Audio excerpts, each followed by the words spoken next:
Hi friends, இன்றைக்கி நம்ம சேனலில் பிரண்டை சட்னி எப்படி செய்கிறதுன்னு தாங்க பார்க்க போகிறோம். இந்த சட்னியை ரெகுலராக சாப்பிட்டிங்கன்னா மூட்டு வலி, பேக் பெயின், ஜாயிண்ட் பெயின் எல்லாம் சீக்கிரம் சரியாயிடும். வாங்க ஸ்டெப் பை ஸ்டெப்பாக எப்படி செய்கிறதுன்னு பார்த்துடலாம்.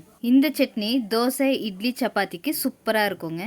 பிரண்டையை கட் பண்ணுறதுக்கு முன்னாடி ஃபஸ்ட்டு கை ஃபுல்லாக எண்ணெயை தடவிக்கோங்க. இல்லைன்னா கை அரிக்க ஆரம்பிச்சிடும். சின்ன சின்னதாக கட் பண்ணிவிட்டு இந்த மாதிரி சைடில் இருக்கிற தோலையெல்லாம் எடுத்துடுங்க. அப்படியே சேர்த்துனீங்கன்னா நார் அதிகமாக இருக்கும், அதனால் தோலையெல்லாம் எடுத்துடலாம். பிரண்டையில் கால்சியம் அதிகமாக இருக்கிறனால எலும்பு ஆரோக்கியத்துக்கு ரொம்ப நல்லதுன்னு சொல்கிறாங்க. மூட்டு வலி இருக்கிறவங்க ரெகுலராக இது ஒரு 1 வீக் எடுத்தீங்கன்னா மூட்டு வலி டேப்லெட் போடவே தேவையில்லைங்க. இதுக்கு அவ்வளோ பவர் இருக்குது. ரத்த ஓட்டத்தை சீர் செய்யவும் இது ரொம்ப உதவியாக இருக்குது. பல்லு, ஈறுகளில் ரத்த கசிவு இருந்துச்சுனாலும் இது சரி செய்யும்னு சொல்கிறாங்க. ஸோ வீக்லி ஒன்ஸ் ஆச்சு கண்டிப்பாக சாப்பிடுங்க.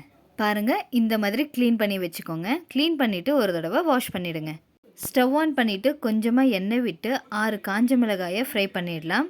காஞ்ச மிளகாய் வறுத்ததும் அதை ஒரு பிளேட்டுக்கு ட்ரான்ஸ்ஃபர் பண்ணிவிட்டு 2 ஸ்பூன் அளவுக்கு உளுத்தம்பருப்பை ஃப்ரை பண்ணிடலாம். 1 ஸ்பூன் அளவுக்கு எண்ணெய் சேர்த்திக்கோங்க. உளுத்தம்பருப்பு சாப்பிட்றனால இடுப்பு எலும்புக்கு பலம்னு சொல்லுவாங்க. சட்னிக்கு ஆப்ஷனல் தான், உங்களுக்கு வேணும்னா சேர்த்திக்கோங்க, இல்லைன்னா ஸ்கிப் பண்ணிவிடுங்க. லைட்டாக ப்ரௌன் ஆகிடுச்சு. இப்போ இதை பிளேட்டில் போட்டு சின்ன சின்னதாக கட் பண்ணி வச்சுருக்கிற 2 வெங்காயம், 8 பல் பூண்டு, ஒரு பெரிய தக்காளி, 1 ஸ்பூன் அளவுக்கு எண்ணெய் சேர்த்திட்டு நல்லா ஃப்ரை பண்ணிவிடுங்க. பச்சை வாசனை போகட்டும். பிரண்டையில் துவையலும் செய்யலாம், பொடியும் செய்யலாம். அதை நான் நெக்ஸ்ட் வீடியோவில் போடுறேங்க. ஸோ மறக்காமல் நம்ம சேனலை சப்ஸ்கிரைப் பண்ணிவிட்டு பாருங்கள். வெங்காயம், தக்காளி, பூண்டு, பச்சை வாசனையெல்லாம் நல்லா போயிடுச்சு. இப்போது பிரண்டையை சேர்த்திடலாம். இதையும் நல்லா ஃப்ரை பண்ணிக்கோங்க, ஏன்னா இது வேகிறதுக்கு கொஞ்சம் டைம் ஆகும். ஒழுங்காக ஃப்ரை பண்ணலன்னா நார் அதிகமாக இருக்கும். ஸோ நல்லா வதக்கிக்கோங்க. ஃப்ரை பண்ணும்போதே கொஞ்சமாக புளி சேர்த்திக்கோங்க.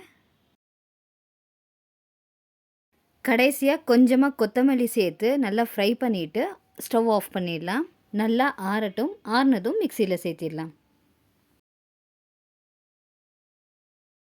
ஃபஸ்ட்டு மிக்சி ஜாரில் காஞ்ச மிளகாய், உளுத்தம்பருப்பை ஃபஸ்ட்டு அரைச்சிடலாம். அதுக்கப்புறம் வெங்காயம், தக்காளி, பிரண்டையெல்லாம் சேர்த்திடலாம்.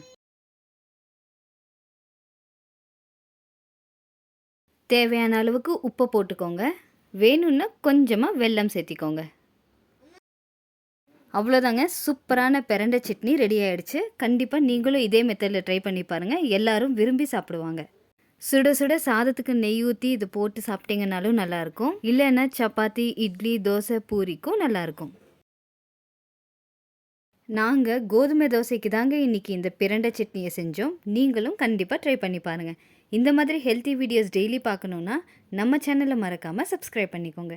நாளைக்கு இன்னொரு ஈஸியான ரெசிபீஸோடு சந்திக்கலாம்.